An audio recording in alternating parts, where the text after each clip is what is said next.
شوہر کی 5 باتیں باہر بتانے والی بیوی کا بھیانک انجام۔ بسم اللہ الرحمن الرحیم۔ السلام علیکم ورحمۃ اللہ وبرکاتہ۔ میری پیاری بہنوں، آج کا بیان بہت ہی خاص ہونے والا ہے، کیونکہ آج ہم اس عورت کے بارے میں بات کریں گے جو اپنے شوہر کی باتیں باہر جا کر کسی غیر مرد یا کسی غیر عورت کو سناتی ہے۔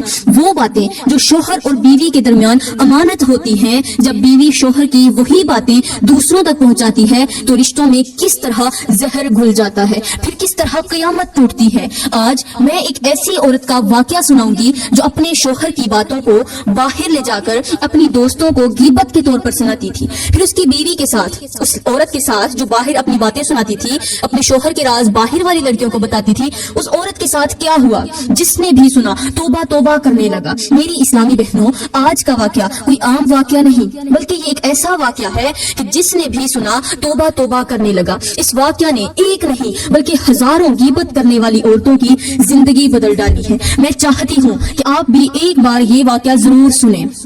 اس وقت اگر کوئی اسلامی بھائی میرا یہ بیان سن رہا ہو تو میں اس سے گزارش کروں گی کہ خدارا اپنی عورتوں کو یہ واقعہ ضرور سنائیں تاکہ وہ عبرت حاصل کریں۔ تو چلو میری پیاری بہنوں، بغیر دیر کیے آج کا عبرتناک واقعہ شروع کرتے ہیں۔ کہتے ہیں کہ ایک بادشاہ کے محل کے نزدیک ایک خوبصورت عورت رہتی تھی۔ وہ عورت جتنی کمزور نظر آتی تھی، اس کا چہرہ اتنا ہی نورانی اور دل کو کھینچنے والا تھا۔ اس عورت کا کچا سا مکان تھا جس کی دیواریں بارشوں میں بھیگ جاتی تھی اور چھت سے پانی ٹپکنے لگتا تھا، مگر وہ عورت صبر کرتی تھی، خاموش رہتی تھی، اور وہ بہت ہی زیادہ غریب تھی۔ اس کی خوبصورتی ایسی تھی کہ امیروں کی لڑکیاں بھی آئینے میں خود کو اس جیسا بنانے کی تمنا کرتی تھی۔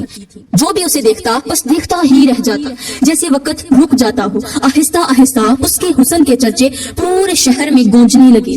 جب بھی حسن کی بات آتی تو لوگ اسی عورت کی مثال دیتے۔ ایک دن صبح سویرے ٹھنڈی ٹھنڈی ہوا چل رہی تھی۔ بادشاہ اپنے خوبصورت محل کی چھت پر چہل قدمی کر رہا تھا، ارد گرد کے خوبصورت مناظر دیکھ رہا تھا کہ اچانک بادشاہ کی نظر محل کے نیچے ایک کچے سے مکان کے صحن میں بیٹھی ایک پردہ دار عورت پر پڑی۔ یہ وہی عورت تھی جو حسن میں ایک مثال رکھتی تھی۔ بادشاہ کی نظر جیسے ہی عورت پر گئی تو نظر نے ہٹنے سے انکار کر دیا، جیسے آنکھ اس حسن سے بند گئی ہو۔ بادشاہ دیکھ کر دنگ رہ گیا کہ ایک کچے سے ایک غریب سے مکان کے اندر اتنا بڑا حسن یہ کہاں سے آ گیا اور مجھے پتا بھی نہیں۔ بادشاہ نے جلدی سے اپنی ایک لونڈی کو بلایا۔ بادشاہ نے کہا، یہ جو سامنے کچے سے مکان کے اندر ایک عورت بیٹھی ہے، یہ کون ہے؟ لونڈی نے کہا، یہ تو بہت بڑی دیندار ہے، نیک عورت ہے اور پورے محلے میں اپنی شرافت کی وجہ سے جانی جاتی ہے۔ بادشاہ نے کہا، مجھے ہر حال میں اس کے شوہر سے ملنا ہے، جاؤ اس کے شوہر کو بلا کر لاؤ۔ وزیر جلدی سے گیا اس کے شوہر کو بلانے کے لیے۔ عورت کے کچے سے مکان پر وزیر نے پہنچ کر پوچھا کہ تمہارا شوہر کہاں ہے؟ بادشاہ سلامت اسے بلا رہے۔ خوبصورت عورت نے کہا، میرا شوہر محنت مزدوری کرنے گیا ہوا ہے، جب آئے گا تو اسے بھیج دوں گی۔ وزیر نے کہا، نہیں، بادشاہ کو بہت زیادہ جلدی ہے، وہ ہر حال میں آپ کے شوہر سے ملنا چاہتے ہیں۔ خیر، وزیر نے بڑی ہمت اور کوشش کے ساتھ بھاگ دوڑ کرنے کے بعد اس خوبصورت عورت کے شوہر کو لے کر بادشاہ کے دربار میں حاضر کر دیا۔ بادشاہ نے کہا، اے شخص، بتا وہ عورت کون سی ہے جو تیرے گھر میں بیٹھی ہے؟ غریب شخص نے کہا، جی بادشاہ سلامت، وہ میری بیوی ہے، جو عورت ہے وہ میری بیوی ہے۔ بادشاہ نے کہا، میں تیری بیوی کو خریدنا چاہتا ہوں۔ تیری بیوی کی آنکھیں بہت زیادہ نشیلی ہیں، تیری بیوی کا حسن مجھے بھا گیا ہے، جتنا پیسہ مانگنا ہے مانگ لے، جتنا تجھے چاہیے تو مجھ سے لے لے، میں ہر حال میں تیری بیوی کو خریدنا چاہتا ہوں۔ بادشاہ کی یہ بات سن کر غریب شخص کی ٹانگیں کانپنے لگی، اس کا دل تیزی سے دھڑکنے لگا۔ اس نے کانپتے ہوئے کہا، بادشاہ سلامت، میں گھر جا کر بیوی سے مشورہ کرنے کے بعد آپ کو بتا دیتا ہوں۔ اور یہ کہتے ہوئے غریب شخص وہاں سے اپنے گھر چلا گیا۔ جب وہ چارپائی کے اوپر پریشان حال بیٹھا ہوا تھا تو بیوی نے پوچھ لیا کہ اے میرے شوہر، آخر کس چیز نے تمہیں اس قدر پریشان کیا ہوا ہے؟ آپ مجھے اپنی پریشانی کیوں نہیں بتاتے؟ اور ویسے بھی بادشاہ کے سپاہی آپ کو لینے کے لیے آئے ہوئے تھے، وہ کیا کہتے تھے؟ شوہر نے کہا، اے میری بیوی، بادشاہ نے آپ کو دیکھ لیا ہے، آپ کا حسن اور آپ کی خوبصورتی دیکھ لی ہے، اس نے آپ کو پسند کر لیا ہے، لہٰذا اب وہ آپ کو حاصل بھی کرنا چاہتا ہے۔ کہتا ہے کہ میں ہر حال میں آپ کی بیوی سے شادی کرنا چاہتا ہوں۔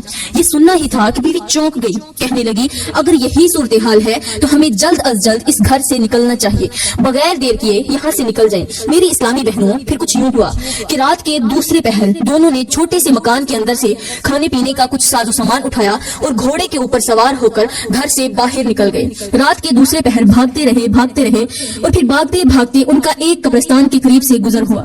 یہ دونوں قبرستان کے قریب تھوڑی دیر کے لیے رک گئے، کس لیے؟ سکون سکون کرنے کے لیے۔ جیسے ہی رکے تو اچانک قبر کے اندر سے، قبرستان کے اندر سے رونے اور چیخنے کی آوازیں آنے لگی۔ یہ دونوں میاں بیوی قبر کے اندر سے رونے والی آواز سن کر ایک بار کانپ گئے، سوچنے لگے کہ رات کا دوسرا پہر ہے، اس وقت قبرستان کے اندر بیٹھا کون سا شخص ہوگا جو بار بار رو رہا ہوگا۔ دل میں خوف بھی تھا اور تجسس بھی۔ یہ سب کچھ جاننے کے لیے دونوں میاں بیوی قبرستان کی طرف چل پڑے۔ رونے والی خوفناک آواز کی طرف چلتے چلتے جب اس آواز کے بالکل قریب پہنچے تو پتا چلا کہ یہ آواز کسی زندہ انسان کی نہیں بلکہ یہ مردہ انسان کی ہے، مطلب ایک قبر کے اندر سے رونے اور چیخنے کی آواز آ رہی ہے۔ یہ دیکھتے ہی ان دونوں میاں بیوی کے رونگٹے کھڑے ہو گئے اور وہ اور زیادہ حیران ہو گئے۔ جب قبر کے بالکل قریب پہنچے تو ایسا لگ رہا تھا جیسے قبر کے اندر جہنم کی آگ جل رہی ہو۔ وہاں بہت زیادہ تپش تھی اور اندر سے ایک مرد کے چیخنے کی اور رونے کی آواز آ رہی ہے۔ یہ دونوں میاں بیوی قبر کے بالکل قریب جا کر بیٹھ گئے۔ ان کو پیچھے بادشاہ کا بھی ڈر تھا، لیکن ان کو یقین تھا کہ بادشاہ قبرستان کی طرف ہرگز نہیں آئے گا، لہٰذا ہم قبرستان کے اندر محفوظ جگہ پر بیٹھے ہیں۔ ان دونوں میاں بیوی نے قبر کی طرف رخ کیا، وجہ جاننے کے لیے وہاں بیٹھ گئے، لیکن قبر کے اندر آگ جلی ہوئی ہے اور اندر چیخو پکار بھی ہے۔ اتنے میں اللہ کا کرنا ایسا ہوا کہ اسی قبر کے اندر سے ایک موٹا سارا سانپ نکلا۔ یہ سانپ آدمی کے قد کے برابر تھا۔ اس کی جسامت دیکھ کر اندازہ ہوتا تھا کہ یہ کوئی عام سانپ نہیں، اس سانپ کو اللہ تعالیٰ نے بولنے کی طاقت عطا فرمائی۔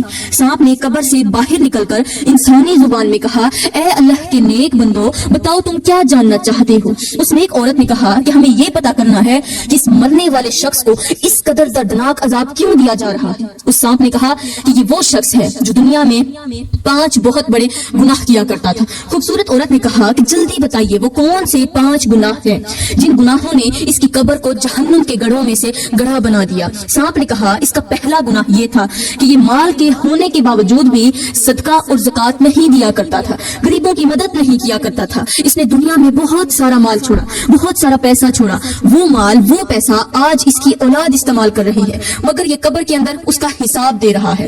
دوسرا گناہ یہ تھا کہ یہ باتوں باتوں پر جھوٹ بولتا تھا، غیبت کرتا تھا، لیکن جھوٹ اور غیبت اللہ تعالیٰ کے سب سے بڑے ناپسندیدہ گناہ ہیں۔ جو عورت غیبت کرتی ہے یا جھوٹ بولتی ہے وہ اللہ کے غضب کو خود دعوت دیتی ہے، جو مرد جھوٹ یا غیبت کرتا ہے وہ بھی اللہ کے سخت عذاب کو دعوت دے دیتا ہے۔ ابھی سانپ ان دونوں کو مخاطب کر کے گناہوں کے بارے میں اور قبر کے اندر عذاب میں مبتلا شخص کے بارے میں کچھ بتا ہی رہا تھا کہ پیچھے گھوڑوں کے دوڑنے کی آواز آئی۔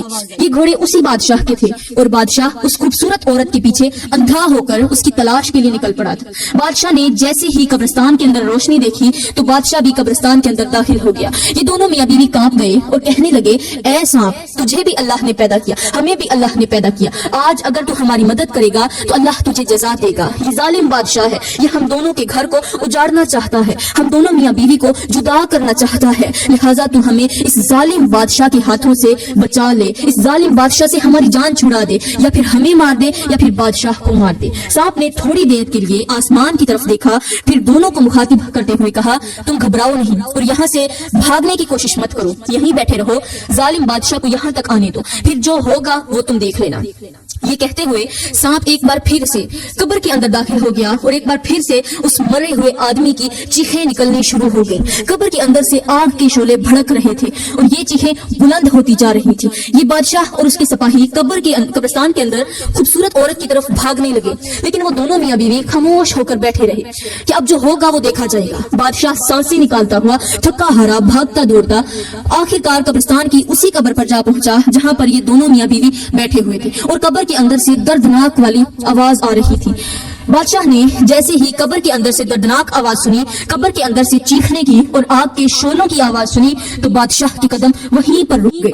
بادشاہ یہ آواز سن کر اچانک دھاڑے مار مار کر رونے لگا، اتنا رویا